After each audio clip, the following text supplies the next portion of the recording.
gejala jiwa. Kok mempelajari tingkah laku gejala jiwa gimana sih?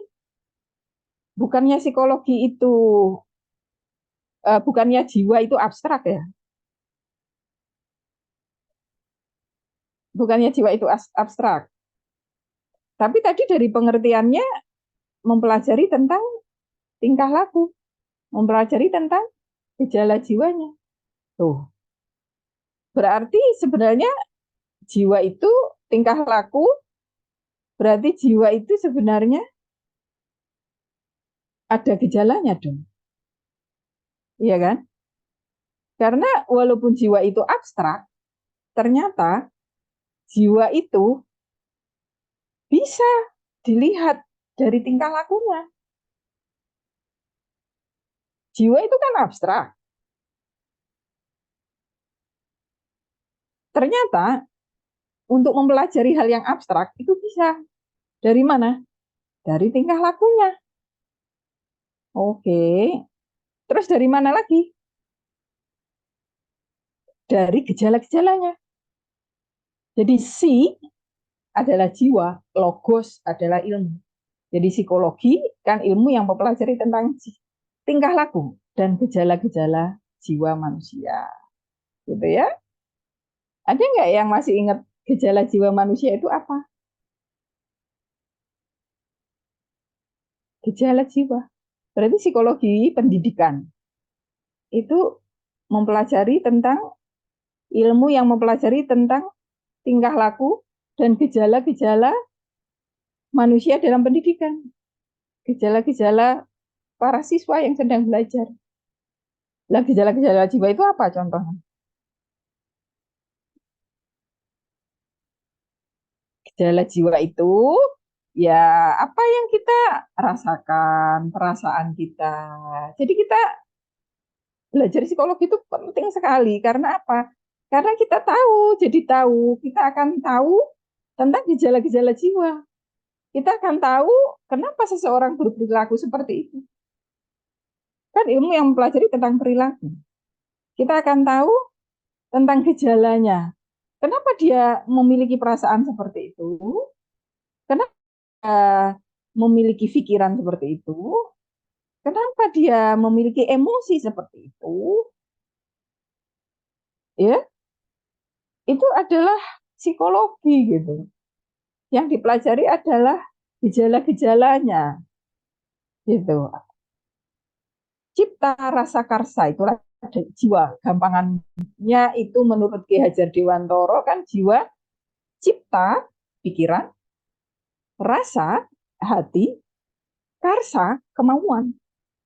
Oh, berarti kita itu akan belajar tentang hal-hal yang terkait dengan pikiran kita ya, masuk hati kita, perasaan kita, kemauan kita, itu akan dipelajari.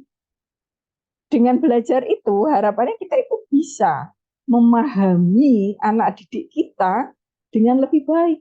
Karena kita paham jiwanya. Kita paham jiwanya, karena setiap anak itu berbeda dalam kejiwaannya sesuai dengan rentang usianya. Gitu ya. Baik, kita lanjutkan. Nah, tadi kan psikologi. Berarti kalau pendidikan apa, Bu? Kalau pendidikan itu kan proses mengubah sikap dan perilaku seseorang atau kelompok untuk usaha mendewasakan manusia suatu pembelajaran atau pelatihan. Jadi mengubah sikap atau perilaku. Berarti penting banget.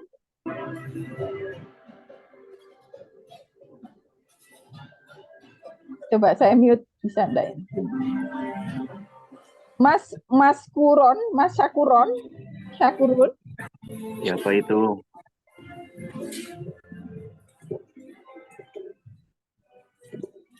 Ada nggak yang bisa meng-miss call-nya gitu, ganggu kan? Mas Syakurun, suaranya. Oke, lanjut ya. Pendidikan. Nah, pendidikan itu kan mengubah sikap dan perilaku, Bapak Ibu. Tuh, Berarti ilmu yang paling dibutuhkan dalam pendidikan ilmu psikologi. Nah ini coba, pendidikan itu proses mengubah sikap dan perilaku loh. Mengubah sikap dan perilaku. Ilmu apa itu tentang sikap perilaku kalau enggak psikologi? Ilmu apa? Ilmu yang sangat erat kaitannya dengan sikap dan perilaku ya psikologi. Ilmu tentang perilaku ya psikologi. Berarti psikologi itu terkait sangat erat dengan pendidikan. Nggak bisa menjadi seorang pendidik nggak ngerti psikologi, nggak paham psikologi, nggak bisa menerapkan psikologi itu nggak bisa ya. Jadi karena pendidikan itu proses mengubah sikap dan perilaku seseorang atau kelompok untuk apa? Mendewasakan, ya, melalui suatu pembelajaran. Jadi ada tiga kata kunci. Pendidikan, satu, mengubah sikap. Dua, menjadikan lebih dewasa, mendewasakan. Tiga, jadi tadi mengubah sikap, kemudian mendewasakan, kemudian yang terakhir apa tadi Mbak? Malah kita konsen banget Mbak Malah soalnya. Yang terakhir apa Mbak Malah? Lewat pembelajaran itu ya.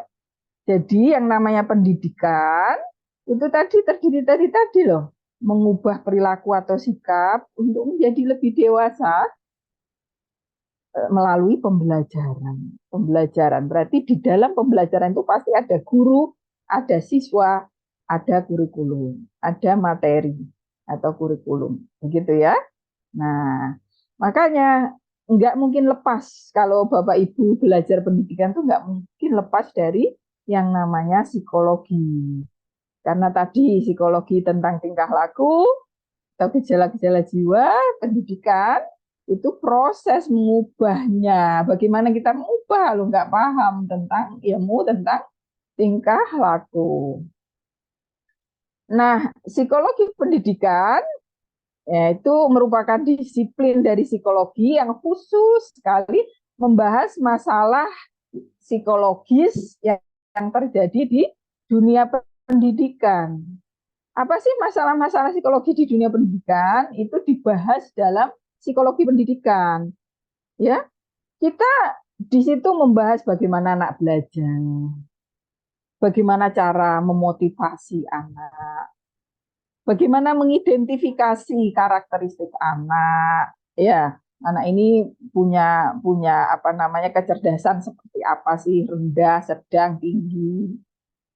Itu kita pelajari. Jadi masalah-masalah yang terkait dengan psikologi di dalam pembelajaran itu kita pelajari dalam psikologi pendidikan. Beruntung Bapak Ibu semua yang guru itu jauh lebih mudah belajar ini dibanding yang mungkin yang fresh graduate, karena walaupun yang fresh graduate kalau kerja keras ya tetap bisa mengimbangi yang punya pengalaman, tapi pengalaman itu mahal sekali. Makanya saya dulu dari sejak semester 1 loh, bahkan saya itu udah nyari-nyari privat mengajar gitu, karena saya tahu mengajar itu harus banyak harus banyak jam terbang, ya, nggak butuh hanya teori saja. Baik, selanjutnya, gitu ya. Jadi apa yang kita pelajari? Yang kita pelajari itu ya masalah-masalah psikologis dalam dunia pendidikan. Ini kita pelajari masalah motivasi anak, masalah kecerdasan anak, masalah bagaimana anak bisa belajar dengan efektif. Itu kita pelajari gitu. Nah, bagaimana peran psikologi pendidikan terhadap sistem pembelajaran gitu ya.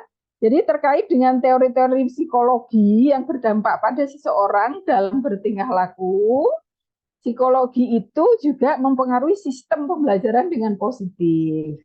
Bagaimana itu mempengaruhinya? Misal siswa jadi lebih sungguh-sungguh dalam belajar gitu ya. Ketika apa? Ketika respon psikologisnya dibimbing oleh pengajar dengan baik. Jadi Bapak Ibu bisa bayangkan tuh, kalau Bapak Ibu paham dengan psikologi pendidikan, kemudian akhirnya paham tuh dengan karakteristik dari siswa. Itu paling menantang loh. Sampai sekarang riset membuktikan tidak banyak guru yang bisa memahami karakteristik siswa dengan bagus. Apalagi dosen. Guru aja yang maksudnya banyak berinteraksi itu berdasar based on research terkini itu nggak banyak yang bisa sampai paham karakter anak yang diajarnya itu, ya itu nggak banyak, butuh ilmu psikologi. Jadi ilmu psikologi ini sangat dibutuhkan untuk bisa memahami gitu ya, memahami karakter karakter dari anak didik tersebut gitu. Kalau kita bisa paham anak didik, insya Allah nggak nggak usah terlalu apa ya, ibaratnya nggak usah terlalu sangat ngoyo, itu anak-anak itu bisa ini seneng sama pelajaran kita, bisa semangat dengan pelajaran kita, bisa bahkan di luar sana nggak usah disuruh, dia akan belajar pelajaran kita kalau kita bisa klik, menyentuh hatinya dengan apa, ya dengan motivasi, dengan memahami karakteristiknya sehingga mampu berkomunikasi dengan baik dengan dia di kelas, di anak-anak didik kita di dalam kelas gitu.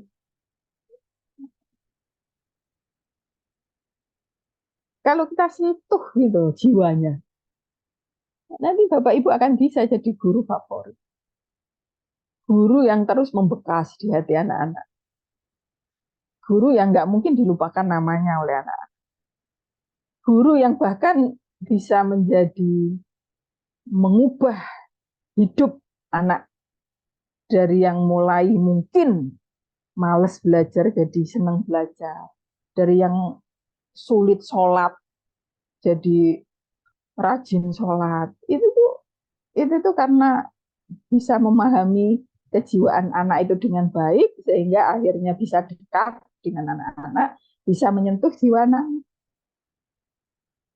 Begitu. Penting sekali belajar psikologi. Oke, jadi ada guru yang curhat sama saya dulu ya, waktu saya ngajar di SMA. Ya Allah Bu, gitu, guru BP. Ya Allah Bu, saya itu Bu, tahu enggak, saya cuman negur siswa di kelas, siswa A. Dia itu loh ngorek-ngorek motor saya. Pulang-pulang motornya diorek-orek-orek pakai pakai apa apa namanya, kayak kayak pen merah gitu. Terus gimana Bu jenengan? Ya saya tahu dia itu pasti. Tapi saya kan nggak melihat, nggak ada bukti, nggak ada CCTV, nggak ada apa. Saya nggak berani nuduh. Tapi saya yakin itu dia. Lah kenapa? Ya mungkin dia tersinggung. Saya itu ngajar di SMA ya. Memang SMA yang ini nggih Bapak Ibu ya, swasta yang ya gimana ya, anak-anak dari berbagai sekolah lain nggak diterima masuknya ke situ. Artinya memang anak-anak yang sangat butuh sentuhan psikis gitu, kasih sayang. Ya itu loh, tersinggung aja seperti itu. Terus saya ngobrol tuh sama dia. Jenengan itu ketika menegur itu gimana? Apa yang jenengan rasakan? Ya, saya memang jengkel sama dia. Gitu misalnya ya. Eh, tapi anehnya dia saya tegur kok nggak marah ya. Apa yang beda ya gitu. Sudah ngobrol-ngobrol-ngobrol ketemu. Saya menegurnya karena sayang. Sehingga ekspresi yang keluar adalah kasih sayang, walaupun teguran. Ini karena anaknya bermasalah sekali ya. Sementara teman saya dengan kejengkelan, maka ekspresi yang keluar itu adalah marah. Hati bisa disentuh dengan hati. Jadi ketika kita marah sama anak didik kita, itu karena sayang, itu jatuh ke hatinya berbeda dengan kita marah karena kebencian. Gitu ya, Bapak Ibu ya. Jadi penting sekali itu memahami tentang jiwa, kapan menegur yang tepat, bagaimana cara menegur, itu kan disesuaikan dengan ini ya, kejiwaan anak ya dan sebagainya. Ya, gitu. Oke, sekarang apa sih manfaat belajar psikologi pendidikan? Manfaatnya adalah jadi paham perbedaan karakteristik siswa. Nomor satu, siswa ini seperti apa? Kalau siswa yang ini ditegur aja nggak mempan, tapi siswa sing B ini memang disindir gitu loh, udah berubah. Tapi siswa yang si A itu, ya bahkan dimarahi aja nggak berubah. Jadi beda-beda setiap siswa gitu. Harus tahu psikologisnya. Mau mentreatment siswa itu harus tahu psikologisnya gitu ya. Kemarin saya ngisi bedah buku itu ada pertanyaan yang cukup menantang tuh dari mahasiswa yang kritis. Saya membedah buku eh, apa namanya Rasulullah Sang Guru. Ya. Di situ mahasiswa nanya atau komplain ya, masih ada nanti. Kalau punya WA grup saya share itu Rasulullah Sang Guru. Saya ngisi di situ ada mahasiswa yang tanya Bapak Ibu. Saya mau nanya Ibu ya gimana? Kenapa dosen-dosen tuh sulit sekali memahami mahasiswa? Kayak sibuk dengan karirnya atau dengan tugas-tugas administrasinya gitu. Terus saya klarifikasi apa maksudnya kalau gurunya dulu itu jauh lebih bisa dekat, jauh lebih bisa perhatian begitu. Ya maksud saya begitu, Bu. Nah, maka yang saya lakukan adalah pertama klarifikasi. Kalau guru itu memang panjenengan semua itu beruntung sekali karena memiliki amanah full mendidik. Beruntung sekali. Kalau kita dosen itu amanah terbesarnya adalah ilmuwan. Makanya penilaiannya tertinggi adalah pada riset 60%. Kita itu 40% kita itu dinilai dari seberapa kita mau melakukan penelitian gitu. Gitu. Seberapa kita mau melakukan penelitian. Kemudian sama pengabdian masyarakat. Kita itu mengajar sebanyak apapun ngajar kita itu dinilai 20%. Dari situ sudah bisa dibaca nggih bahwa mau nggak mau pikiran kita itu terforsir ke penelitian, pengembangan ilmu, menghasilkan produk ilmu baru. Jadi saya sendiri memang berbagai cara saya lakukan untuk bisa dekat sama anak didik. Karena waktu untuk ketemu mereka itu cuma di kelas doang sebentar, seminggu sekali 2 jam. Sampai saya buat buku diare tadi itu kan, buku diare kayak gini kan. Ini mungkin karena ada background. Tapi kalau dosen itu ada kayak sekolah PPG Prajab itu enggak, Bu? Ada sekolah keprofesian gitu enggak, Bu? Kalau setahu saya sampai sekarang nggak ada. Tapi bahwa dosen pendidikan itu karirnya akan nggak bagus kalau tidak punya background pendidikan. Misalnya saya memang S1-nya tarbiyah, S2-nya juga pendidikan di kognitif psikologi. Saya S2 2 kali di UNY itu ngambil manajemen pendidikan, di Australia leadership and management, di Australia ngambil kognitif psikologi. Jadi pendidikan and educational practice. Jadi pendidikan. Sekarang saya juga ngambilnya PAI. Itu bagus, cepat jadi guru besarnya cepat. Tapi maksud saya adalah eh, menantang, lebih menantang jadi dosen tuh untuk bisa dekat gitu loh sama anak didiknya gitu loh. Kalau nggak pinter-pinter quality time, kalau jadi guru menurut saya eh, sebaiknya ini diprioritaskan tuh untuk dekat sama anak-anak itu dibanding menyampaikan materi. Karena kalau sudah tersentuh jiwanya, materi itu gampang anak itu menyusul gitu. Maksudnya dia akan semangat mencari sendiri juga di luar. Nggak hanya dari jenengan gitu. Tapi kalau sudah kalau dia jiwanya belum tersentuh oleh guru, misalnya nggak seneng gitu diajar jenengan misalnya, itu angel materi wis angel masuk wis. Itu loh maksud saya. Dari situlah butuh butuh apa? Butuh psikologi gitu. Penting untuk paham psikologi itu. Ya. Terus bagaimana bisa memilih strategi yang tepat gitu. Memilih strategi yang tepat tuh bagaimana? Ini kan namanya strategi kan disesuaikan Bapak Ibu, disesuaikan dengan kondisi anak-anak, apakah anak-anak mayoritas adalah pembelajar auditori, dia itu paham hanya dengan mendengar, apakah dia itu mayoritas anak-anak visual, dia harus ada orek-orek, minimal ada tulisan catatan-catatan, syukur-syukur ada gambar, ada video, ya.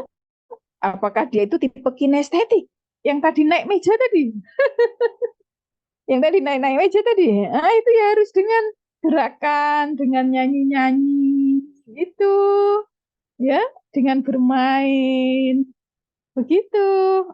Nah, jadi kalau paham psikologi pendidikan kan enak tuh, tahu strategi yang cocok. Saya ini lagi ngajar di kelas yang anak-anaknya paling top nih. Biasanya guru-guru tuh bilang anak-anaknya paling paling paling top nih, soalnya nggak bisa diem. Oh, ke sana sini lari sana lari sini, bolak-balik ke toilet. Oh, berarti anak-anak itu anak-anak kinestetik. Kalau guru nggak paham psikologi, jengkel. Eh, kamu tenang. Awas kamu nggak duduk. Gurunya ceramah. Ya, tersiksalah sang anak di dalam kelas dan sudah membayangkan main HP dan gadget di rumahnya. Karena gurunya nggak paham. Ini kelas mayoritas kinestetik. Maka ngajarnya harusnya dengan banyak bergerak. Itu banyak gerakan dengan games, permainan kartu, ya, dengan kuis, tim kuis, ya. Pokoknya sambil gerak gitu, sambil ada gerakan-gerakan. Kalau di PAUD dulu saya ngajarinya gitu. Anak saya ngajarin bahasa Inggris dulu gini. Anak-anak C O C O N U T. Seneng banget nih. Kekenep bahasa Inggrisnya apa? Bahasa Inggrisnya kelapa apa? Kayak ngajar di Jogja, di PAUD. Kekenep ya. Oke, kan Jogja kan pendidikannya bagus ya. Artinya anak-anak itu waktu itu udah dikenalkan bahasa Inggris. Saya ngajar agama, yang ngajar bahasa Inggris. Ke kekenep C C C O C O N U T. C O C O N U T N U T. Oh, senang semua. Laki-laki lagi ya sekarang badannya membungkuk. Si tangannya. Jadi gitu. Karena anak-anak itu semakin kecil tuh makin masih kinestetik. Nanti makin besar kinestetiknya makin berkurang. Dalam psikologi seperti itu. Jadi ngajar Anak-anak itu ya memang kalau apalagi yang kelas mayoritas kinestetik ya harus dengan gerakan, dengan lagu, dengan permainan gitu. Dan kita harus dengan hati senang juga masuk ke dunianya kayak Kak Seto tuh ya, masuk ke dunianya. Jangan kita itu nggak menikmati, kita gengsi ya nggak bisa. Apalagi kalau PAUD, TK, SD kelas 1 diliatin orang tuanya kan ya, nganter diliatin gitu. Jadi ya seperti itu.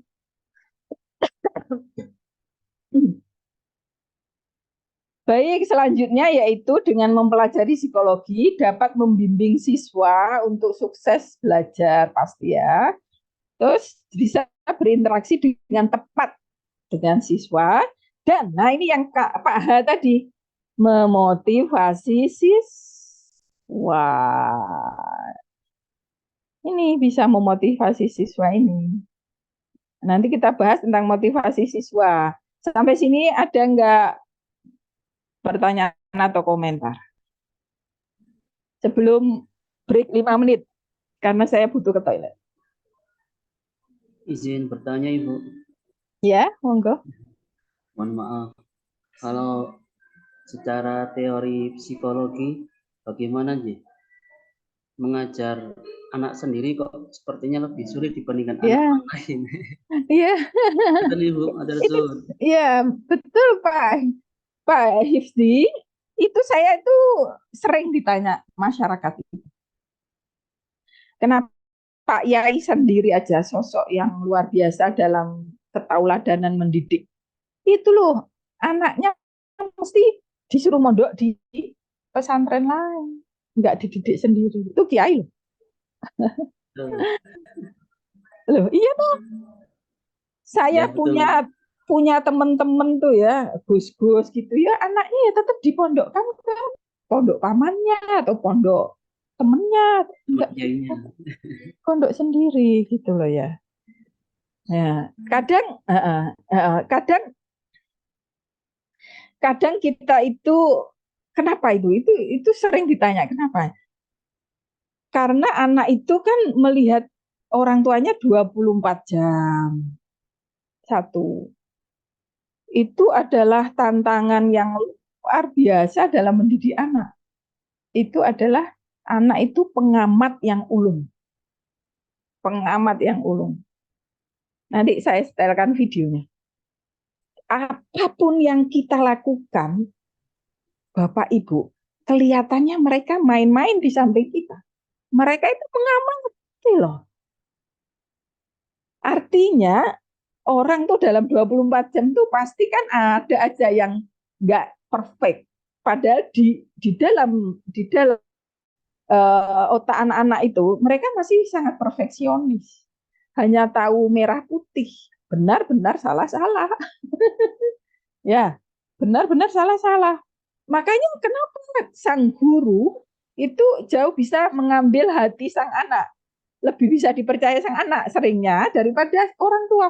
Loh, kata Bu Guru gini kok, Bunda. Kata Pak Guru gini loh, Bunda. Nah, dulu. Ya, Perfect gurunya daripada orang iya, tuanya. perfect gurunya. Lah gurunya kan kelas, nggak 24 jam. Nggak tahu bagaimana kebiasaan buruknya, misalnya kebiasaan yang nggak buruk sih, tapi kebiasaan-kebiasaan yang tidak perfect gitu loh.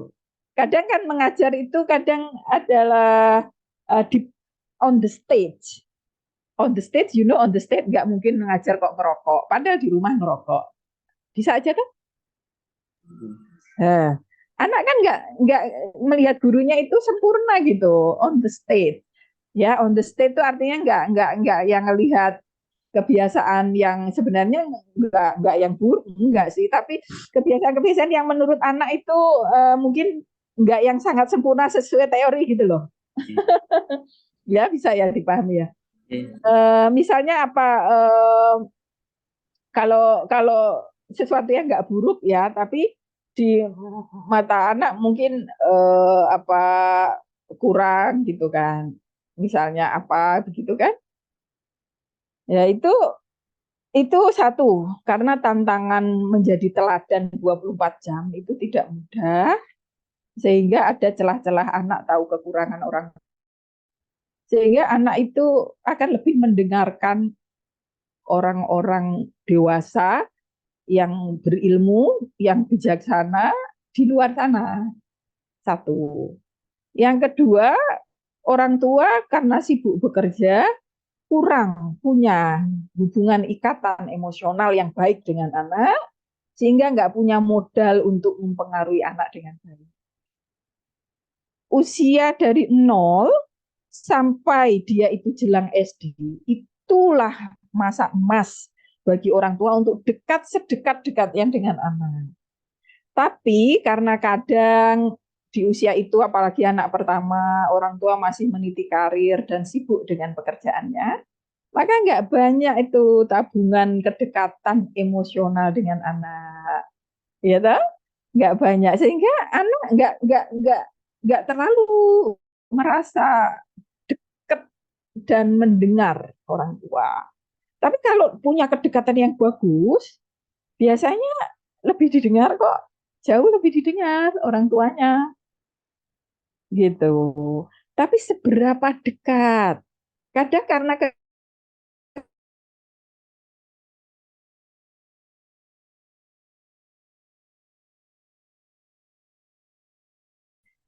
kadang anak dapat sisa-sisa energi, pikiran, tenaga. Jarang kita meluangkan betul-betul niat 2 jam full concern jadi teman dia misalnya. Lah bagaimana anak mau dengerin orang tuanya kalau begitu? Gitu. Dua faktornya itu, kemungkinan besar faktornya adalah itu. Jadi ya solusinya kalau ingin lebih didengarkan oleh anak, ya memang betul-betul sering memposisikan sebagai perfect sebagai pendidik.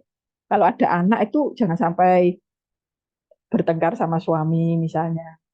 Jangan sampai ngeyel sama suami. Karena mungkin anak, misalnya anak SMP tahu istri harus patuh gitu kan. Sama suami, ini ibunya ngeyel ke suaminya. Ya wis gak perfect ya. Sementara pemandangan seperti itu nggak dilihat ke gurunya, ya enggak?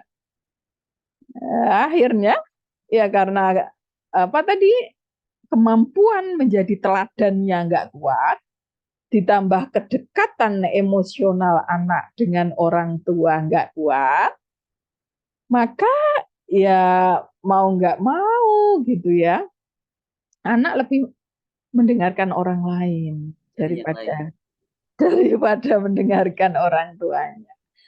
Tapi nggak apa-apa, itu maksudnya banyak orang tua yang seperti itu, nggak usah sedih, nggak apa-apa. Dididik orang lain asal kualitasnya bagus, nggak apa-apa, nggak apa-apa, Pak. Siap Ibu. Ada Terima kasih. tanggapan nggak? Ada tanggapan nggak? Saya biasanya begitu, analisa saya itu begitu.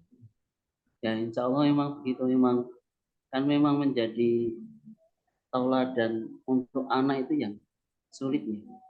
Karena 24 jam. 24 jam. Hmm. Sedangkan anak memang hampir mungkin setiap hari Hmm. melihat dalam tanda kutip aib orang tuanya.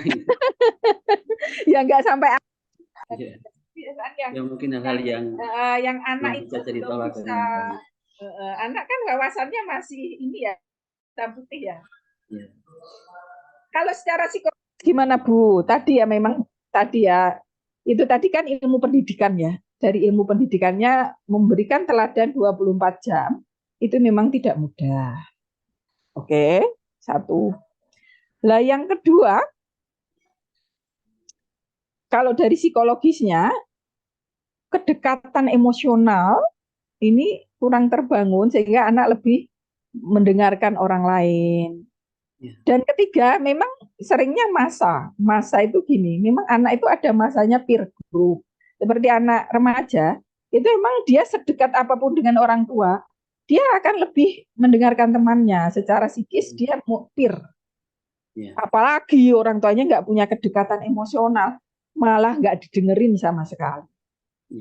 Wong yang punya dekat emosional aja, dia masih lebih mendengar temennya karena memang jiwanya jiwa peer group, jiwa peer ya, masih masih ini apa namanya sebaya. Secara konstruk otaknya dia lebih nyaman dengan teman sebaya. Makanya kalau pengen punya modal didengarkan anak itu dibangunnya dari mulai ibu-ibu itu dari mulai kandungan. Dari mulai kandungan sampai dia itu umur 11 tahun, pokoknya selesai masa anak-anak, itu kalau itu masa emas untuk dekat secara emosional. Artinya ya mendidiknya, memberi kasih sayangnya, perhatian. Karena kalau sudah 11 tahun, dia akan lebih memilih temannya. Ya. Kecuali punya kedekatan emosional bagus, dia akan balance tuh, ya, mendengarkan ibunya apa temennya gitu. Kalau punya kedekatan bagus, misalnya anak lagi down, temennya ngajak ngajak misalnya coba-coba dong ngerokok, kan cuma rokok nggak apa-apa, tapi cuma rokok, Pak Yai aja ngerokok nggak apa-apa.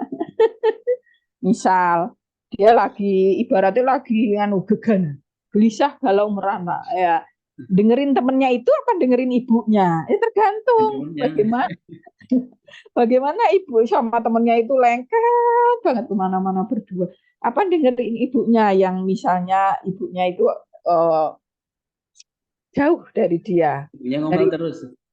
ngomel terus ya, ngomel-ngomel terus sumpek deket ibu ya, dia mesti dengerin temennya.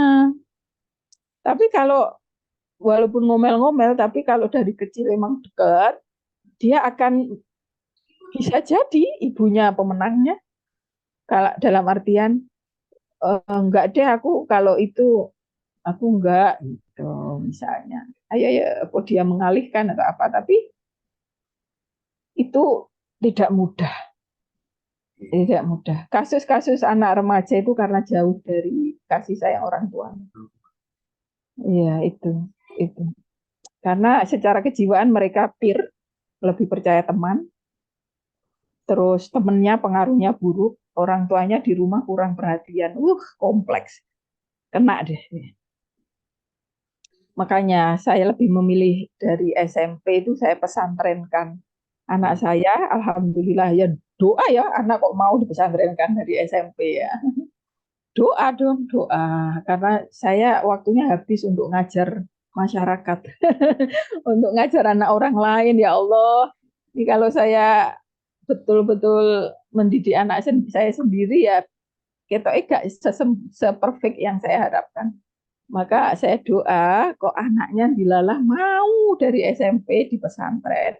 Malah yang adiknya ini dari sekarang udah ancang-ancang, saya mau kayak kak. Pokoknya habis SD ke pesantren, ya Allah, alhamdulillah. Jadi gitu, karena apa ya? Karena tadi eh, apa ya ibaratnya ya, karena kesibukan kadang.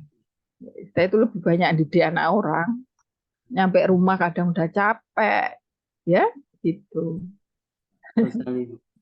Itu kadang juga problem, Ibu, Eh, eh, di kita yang mungkin di dunia pesantren ya 24 jam istilahnya ya didik anak orang, tapi kadang anak-anak kita nggak kepegang.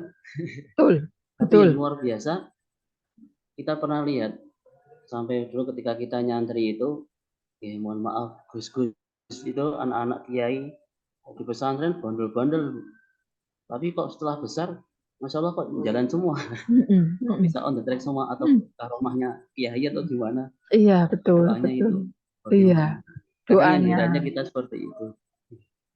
Terima kasih Ibu. Ya, ya itu menarik. Ya, memang saya juga menemukan gitu. Malah ada teman saya itu, anaknya nggak mau sekolah. Padahal beliau Pak Yai, punya besar di Madura. Anaknya sekolah itu loh nggak mau. Nggak kayak umumnya anak gitu. Tapi ada juga cerita betul-betul pengalaman nyata dari suami ya. Nanti suami itu 8 tahun di pesantren, mestinya cerita-cerita begitu sering beliau dengar. itu waktu itu putranya Kiai tapi nggak mau ngaji sama sekali. Tapi waktu Kiai itu meninggal, itu sering ke pusaran Pak Yai itu dan belajar otodidak, terus bisa mimpin pesantrennya kok. Ya mungkin ya, kalau kita itu nggak banyak waktu untuk anak itu bukan karena kemauan sengaja. Artinya keterbatasan kita dengan amanah-amanah kita yang lain, kita udah berikhtiar semaksimal mungkin, tapi tetap aja nggak bisa banyak waktu untuk anak, nggak banyak tenaga untuk anak. Saya yakin doa itu melengkapi. Satu, ya doa, the power of prayer ya. Doa itu sangat melengkapi. Mungkin Pak Ya itu bilang, saya titipkan putraku padamu ya Allah, saya mendidik umat gitu ya. Tapi akhirnya nggak banyak waktu untuk keluarga misalnya. Mungkin ya, saya juga lihat banyak kayak gitu. Orang-orang soleh nggak banyak waktu untuk dirinya, waktunya banyak untuk umat. Tapi anaknya kok ya hebat. Asal itu nggak yang, wes aku ngurusi umat baik, anak nomor dua, asal nggak gitu loh maksud saya. Misalnya nggak gitu, tetap tetap ya. Baik, Yang ya baru Allah. saja saya dapatkan, Bu. Gimana? Tadi malam. Nah, ini mungkin nambah cerita saja. Oh iya silakan. Om tadi malam cerita, ya putranya Om itu ada di Sidogiri, dijenguk, bisa belajar nggak Mas ujian? Nggak bisa. Akhirnya ziarah ke makam ini, ke makam kiainya, sambil berdoa. Ya, di sana setelah itu kok bisa Ibu, ilmunya masuk semua. Oh, Ini Masya Allah. secara psikologi free, Bu. Ya. Oh, Kadang seperti itu kok bisa, atau mungkin karena memang karomahnya orang-orang yang soleh masih bisa melekat atau bagaimana, ya Allah alam. Ini menambahkan cerita ya. saja. Iya, doa-doanya mbah-mbahnya kan mungkin orang yang sangat dekat sama Allah ya. Tapi untuk yang levelnya belum sangat kiai, belum sangat sibuk, tetap ya ikhtiar untuk mendidik anaknya itu ditingkatkan. Maksudnya kan jangan kita terus apa ibaratnya menyerah dengan kesibukan, jangan. Kita kan belum levelnya kiai yang sudah urusannya umat, terus kan. Insya Allah kita masih adalah waktu untuk anak kita. Walaupun hanya sejam, 2 jam, itu kita itu hadirkan jiwa kita dengan anak, dengan betul-betul ngajari dia akidah, akhlak, fikih, ibadah, bermain. 1-2 jam aja per hari.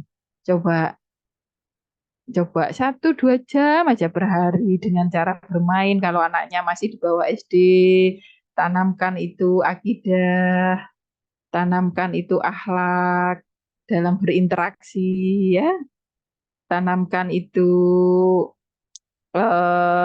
ibadah, kita ajak sholat bareng, kita ajak tahajud bareng, duha bareng, pas dia bisa ada sama kita, nggak di sekolah.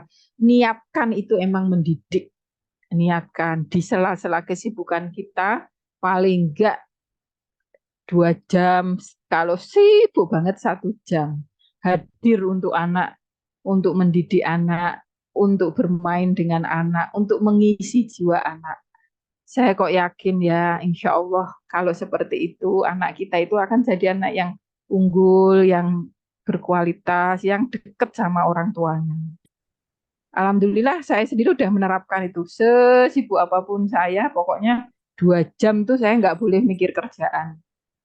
2 jam tuh saya kalaupun main bola ya main bola sama dia, dan mainnya nggak boleh nggak dengan hati, dengan hati, dengan hati. Ya ya bukan apa-apa saya sampaikan, saya terharu itu kalau anak saya bilang Umi is wonderful mom. Itu anak yang kedua, kalau yang pertama enggak. Anak yang pertama belum begitu pinter, didik biasa ya, masih banyak belajar. Tapi anak saya yang kedua itu bilang Umi is wonderful mom katanya. Umi ibu yang nggak tahu dia kata-kata wonderful dari mana. Ya dia emang sudah lancar bahasa Inggris, cuma meng-matchkan Wonderful Mom itu loh. Emang itu, saya itu cuma begitu dengan kesibukan saya 2 jam tuh saya engage. Saya nggak boleh mikir kerjaan. Walaupun saya lagi ibaratnya ujian proposal disertasi, 2 jam harus untuk dia. Minimal loh ya, itu nggak terhitung menemani dia tidur, mendoakan dia, mensolawati 1000 solawat per hari untuk dia. Enggak, itu di luar itu loh ya. 2 jam itu saya anggap itu mata kuliah saya. Dan alhamdulillah, kalau boleh sedikit share ini anak saya, perkembangannya bagus. Alhamdulillah saya kasih Allah kesempatan untuk ngasih ASI, walaupun sibuk dengan dosen tapi saya bisa ngasih ASI 2 tahun gitu ya. Anak saya itu international conference kemarin. Dia kemarin itu di, bisa nggak ini share? Jadi dia kemarin itu peserta terkecil tuh. Ini nggak bisa ya?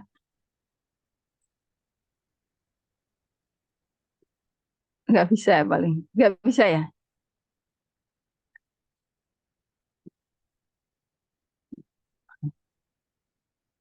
Nih dia itu kemarin international conference di Jogja. Saya nggak nyangka ya.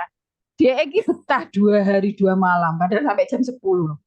Ini Profesor Irwan Abdullah itu gurunya para profesor karena beliau mengajari para profesor untuk jurnal internasional.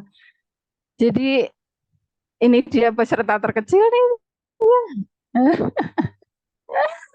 Ya, peserta kecil. Hafal semua bendera-bendera negara dari googling sendiri. Jadi kan kadang ini zaman dia nggak boleh dilarang. Kalau dilarang IT ya nggak adil. Dia emang generasi alfa kan ya, generasi teknologi kan. Tapi tak dampingi. Lah saya dampingi itu dia mesti pakai suara. Ya, bendera Afghanistan. Terus nanti muncul bendera-bendera. Oh, dia paling warnanya gini gini gini gini gini gini gini gini gini gini. Gitu. Jadi seperti itu. Itu memang harus diikhtiari kita meluangkan waktu. Saya baru anak yang kedua ini, anak yang pertama belum terlalu pinter sih menurut saya ya. Jadi banyak teori psikologi yang belum saya terapkan. Tapi anak saya yang kedua ini, alhamdulillah suka bangunin sholat subuh, suka tahajud bersama. Usia 6 tahun dia sudah bisa berenang, sudah bisa bahasa Inggris. Maksud saya naudzubillah jangan sampai sombong dengan anak, bukan. Tapi maksud saya kalau pengen anak kita berkualitas tuh kita tuh harus meluangkan waktu tiap hari minimal minimal sekali dengan sengaja mendidik sendiri. Paling enggak ya kayak saya lah 2 jam itu. Itu saya rasakan sendiri perkembangannya secara kognitif bagus, secara mental juga bagus. Ya, jadi lomba Agustusan tuh dia juara 1 semua lomba misalnya. Jadi fisiknya juga kuat, bagus gitu kan. Gitu. Tapi anak saya yang pertama saya belum terlalu menerapkan ilmu baik psikologi mau Islam. Ya dia bagus, tapi enggak yang sangat cemerlang. Tapi kalau anak yang ini saya ngerasa alhamdulillah bersyukur jadi pengen nulis buku-buku parenting untuk sharing. Kemarin sharing di Ikatan Istri Karyawan Karyawati Unisula, jadi seluruh ibu-ibu, istri-istri para pejabat, dosen-dosen perempuan, istri-istri karyawan yang perempuan kan itu ada perkumpulannya ya. Itu ngadakan lomba sharing pengalaman mendidik anak. Saya angkat pengalaman saya mendidik putra saya yang kedua ini, saya juara 1. Karena ibu-ibu seneng gitu, ternyata mendidik anak itu kayak gitu ya gitu. Jadi saya memang menggabungkan antara psikologi sama Islam. Saya gabungkan, saya terapkan sama anak saya. Anak saya ini 24 jam dengerin murotal yang ini dari mulai dalam kandungan. Dia 24 jam dengerin murotal misalnya. Kayak gitu. Ya, semoga aja soleh terus sampai akhir hayat. Amin. Amin, amin. Baik. Punya Bu. Baik ya, ini materi tentang ini sudah habis. Sekarang tentang belajar dan tentang mengajar karena waktunya sempit sekali. Masih ada. Jadi ada materi belajar, ada materi mengajar, ada tentang motivasi. Milih yang mana? Karena ternyata waktunya sempit, saya hanya bisa menyampaikan salah satu. Mengajar, Bu. Oh, tentang mengajar. Oke. Tapi boleh nggak 3 menit aja saya ke toilet ya? Boleh. Boleh. Monggo kalau yang mau ngopi-ngopi dulu. Mau snacknya. Sudah habis 1 gelas. Tadi terkait tentang motivasi, tapi nggak apa-apa karena tadi milihnya ini karena waktunya tinggal 20 menit, milihnya mengajar ya. Oke, saya share dulu tentang mengajar. Saya tuh mau nyetelin video yang menarik, tapi kok tadi bang, berarti Bapak Ibu nggak rizki ya. Tentang mengajar, saya sedikit cerita. Ada guru, wadah guru itu, ini kisah nyata, namanya Bu En. Mungkin ada yang pernah dengar Bu En di Bandung. Guru ini lumpuh. Tapi anehnya murid-muridnya itu semuanya dekat sama beliau, merasa dekat. Bu En merasa dekat sama beliau, ya. Padahal beliau lumpuh loh, ngajarnya nggak yang pakai metode-metode menarik, wis ya, namanya lumpuh. Kuncinya satu ternyata, kata beliau, yang sudah berusaha saya terapkan ternyata benar. Saya udah tahu ilmunya lama, tapi baru oleh Allah itu digerakkan untuk menerapkan tuh 1 tahun ini, 2 tahun inilah, 1 tahun ini. Jadi kalau di sini ada alumni yang pernah saya ajar, sekarang ibu ngajarnya beda dari yang dulu. Kalau dulu kan ibu perfeksionis, kalau yang pinter-pinter bisa ngikuti dengan baik. Tapi sekarang enggak. Sekarang Bu Ida itu ngajarnya lebih ke kasih sayang gitu ya. Lebih ke rasa sayangnya daripada perfeksionisnya. Perfeksionis itu loh kayak bagaimana menuntut mahasiswa melakukan yang terbaik gitu. Dalam proses terutama karena saya orangnya itu nggak bisa lihat nilai nggak lulus tuh nggak bisa. Kasihan gitu. Apalagi dengar-dengar yang nggak sedikit yang orang tuanya sampai jual apa untuk bisa kuliah gitu kan. Jadi mata kuliah saya itu saya ngajar 11 tahun tuh kalau nggak memang mahasiswa itu parah nggak pernah nggak masuk mesti tetap lulus. Lah dari mana nilainya? Biasanya dari proses. Makanya prosesnya itu saya buat agak kerja keras, perfect gitu. Tapi kalau sekarang saya lebih ke itu ya, lebih ke menerapkan kasih sayang dalam artian sentuhan jiwa, berinteraksi sama mahasiswa, memotivasi dari intrinsiknya daripada dari luarnya memfasilitasi pembelajaran dengan kalau yang hadir di sini ini kebetulan yang pinter-pinter, jadi mereka mungkin bisa mengikuti dengan baik nih kayak Mbak Ayu, Mbak Dian tadi, Mas Habib itu pinter-pinter itu mereka di kelas saya, Mbak Mala. Jadi Suaranya kok iso banget ya? kami ikuti dengan baik meskipun saya kalau dalam proses itu ya misalnya kayak gini, kalau online tuh saya nggak mau harus on kamera semua kayak gitu, saya perfect gitu dalam proses. Cuma biasanya mahasiswa nggak akan pernah lihat nilai di bawah AB gitu. Saya orangnya gitu, tapi kan ini ngajar S2 ya, beda. Psikologisnya beda. Kadang S2 itu nilai werak diplom ya.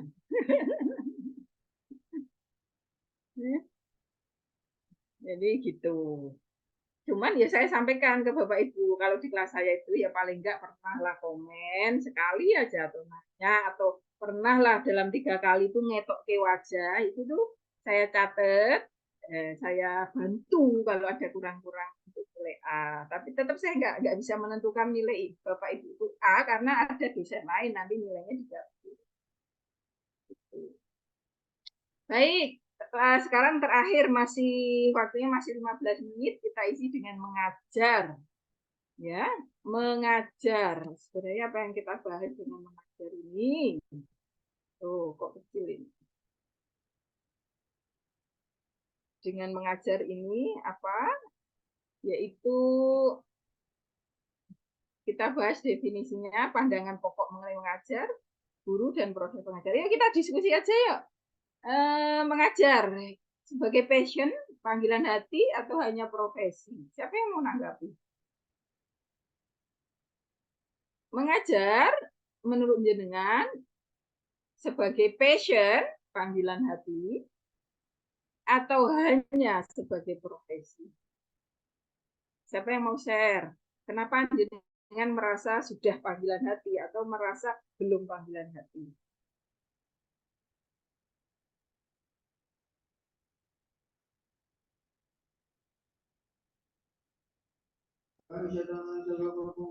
Panggilan hati, Bu.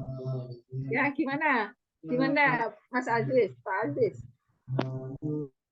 Dari pengalaman pribadi saya itu panggilan hati, Bu.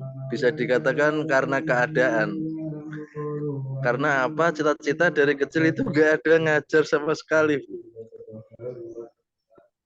Karena keadaan yang mengharuskan mau, akhirnya ngajar. Bisa dikatakan apa bagi Bu? Kulo nggih namung derek ngikuti alur cerita kehidupan kulo. Makna panggilan hati ini apa, Pak Aziz? Dalam Bu? Panggilan hati itu maknanya itu adalah passion, itu berarti emang cita-cita, idealisme yang pengen. Oh, Kalau betul. dari Pak Aziz kan bukan. Kalau dari Pak Aziz itu kan karena mengalir saja. Ya, mengalir saja karena keadaan, Bu, mengalir saja. Nggak ada cita-cita sama sekali. Itu namanya belum panggilan hati, belum passion. Kalau passion itu sudah kayak itu lebih dari cita-cita. Passion itu. Jadi passion itu adalah ya orang saya itu kayak that's my life. Saya itu ya kalau belajar dan mengajar itu namanya passion. Misal ya Pak Aziz, passion tuh kayak gini. Jenengan jadi guru, disuruh pindah jadi pegawai, misalnya pegawai perusahaan dengan gaji jauh lebih tinggi, tapi memaksa untuk meninggalkan profesi itu. Jenengan kalau itu passion akan bilang no dari awal dengan karena nggak bisa hidup tanpa mengajar. Wah, seperti itu Bu ya.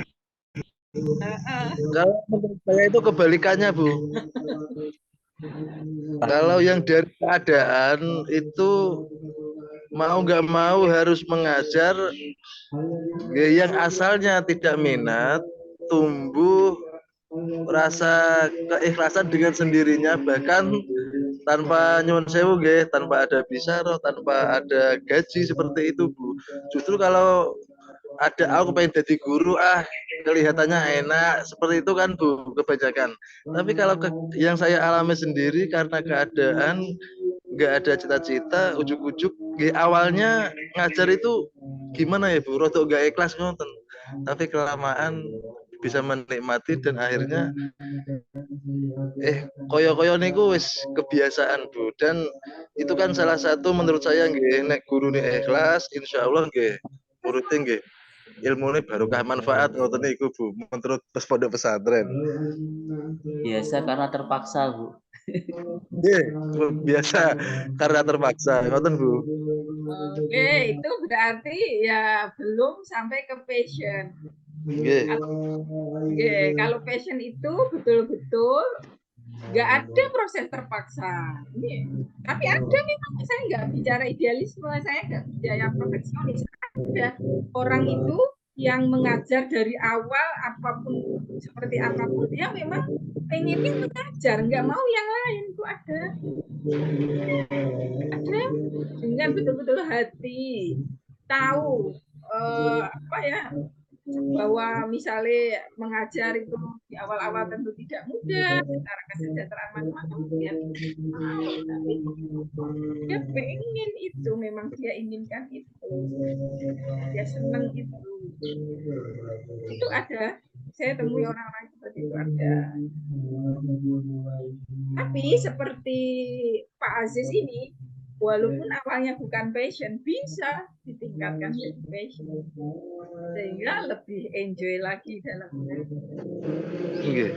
Kan Malah sering Bu, juga kan kenyataan teman-teman alumni itu sering Bu, di pondok biasa-biasa saja, ketika pulang ya biasa-biasa saja, akhirnya ada satu anak, dua anak minta belajar. Oh, itu Bu, minta jalur warah ngaji, itu kan dia nggak pengen daftar, kepengen ngajar di mana, nggak, cuma dia baca di rumah, murid-murid yang datang sendiri. Itu kan gimana Bu ya? alhamdulillah ya. Gimana Bu? Ya alhamdulillah, berarti pada pengen diajari gitu. Oke, ngoten Bu. Berjalan namun mengalir kata niku. Awalnya kayak terpaksa, tiba-tiba malah kayak kalau nggak ngajar nggak enak gitu ya. Nggih. Ya berarti tadi toh tidak berawal dari passion tapi akhirnya ke passion, malah luar biasa. Ya. Ada lagi nggak yang mau berpendapat? Ada nggak? Mengajar itu passion atau profesi saja buat Bapak Ibu? Kenapa?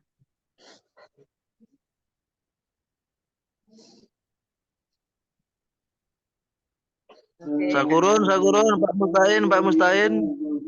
Sakurun. Siap. Nggak apa-apa kalau nggak ada, kita lanjut. Pak Mustain itu. Ya. Nanti kalau menurut saya jadikan aja jadi ini ya, dijadikan sebagai passion itu akan jauh-jauh lebih menyenangkan gitu kalau jadi passion itu. Bu, izin Bu, mau nanya Ya, Bu. Pak Musain. Kebetulan bunyi masjid nih Bu. Gimana? Suaranya agak masuk. Bunyi masjid di sini Bu, udah mau zuhur.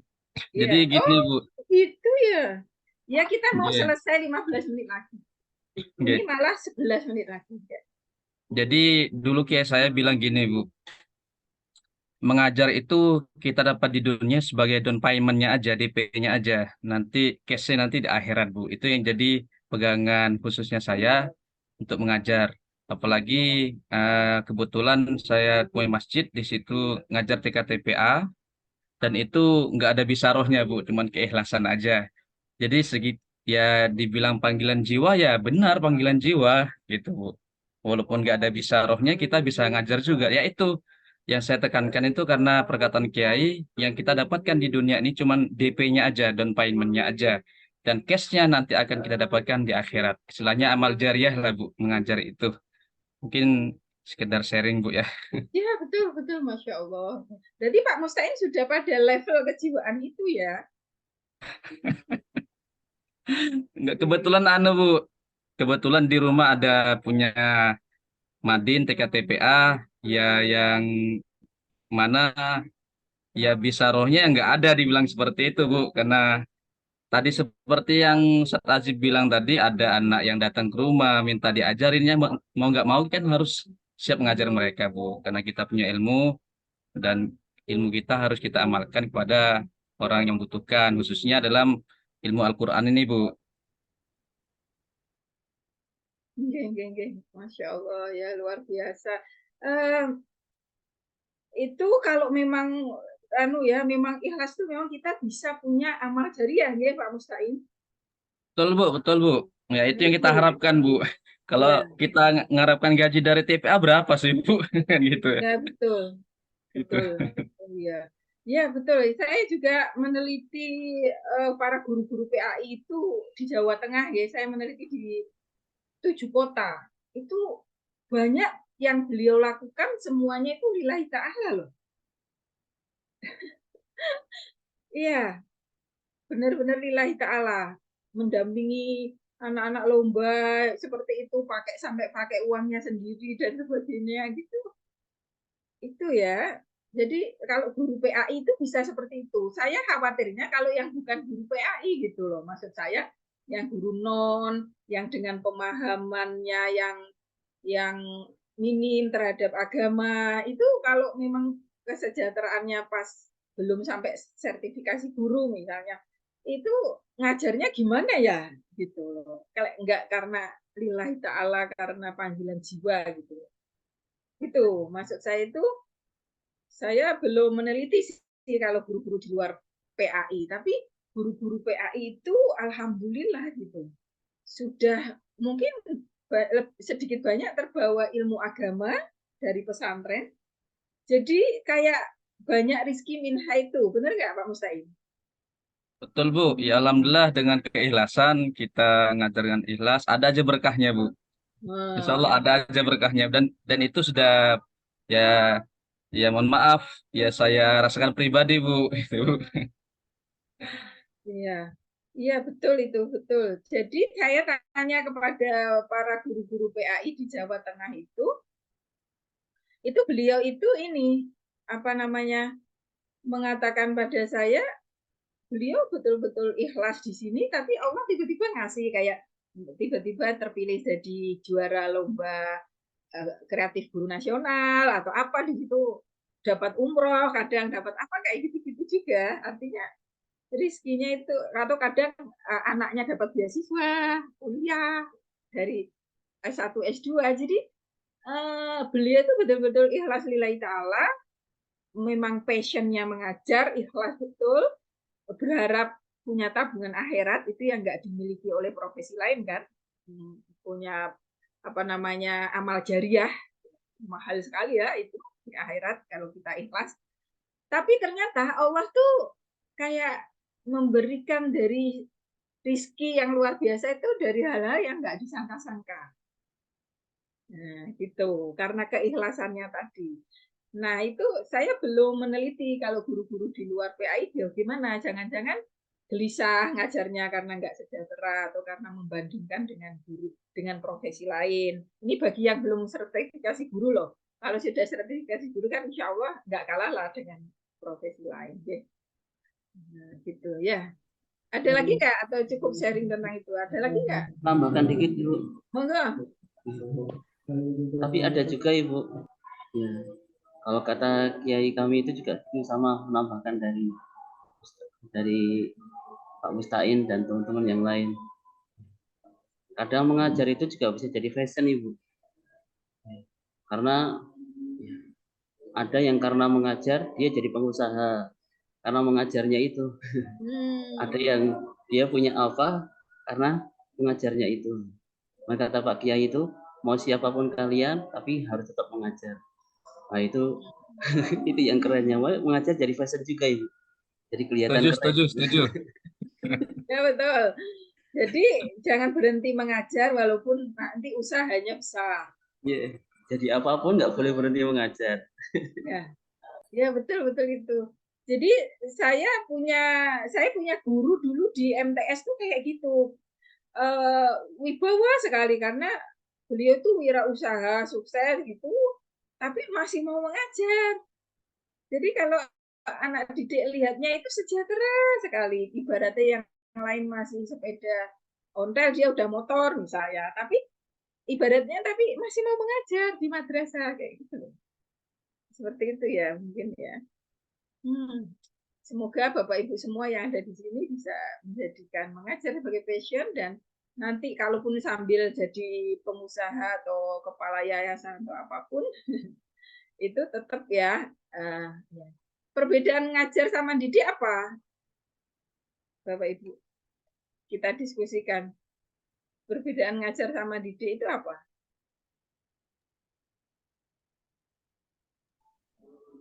Kalau ngajar setelah mengajar ya sudah Bu, nggak ada tanggungan lagi.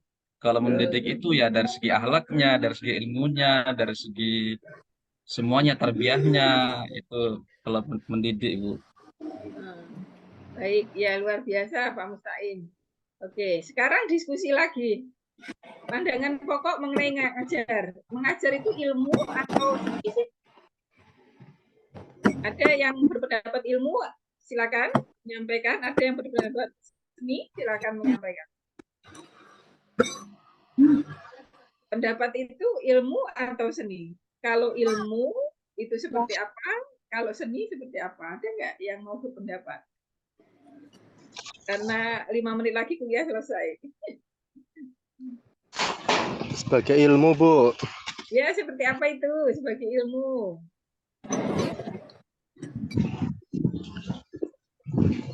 Karena di ta'lim itu ada, Bu. Ya, monggo. Mas Ahkim. Di ta'lim itu ada syair, Bu. Ta'alam fa innal ilma zainun li ahli. Itu, Bu.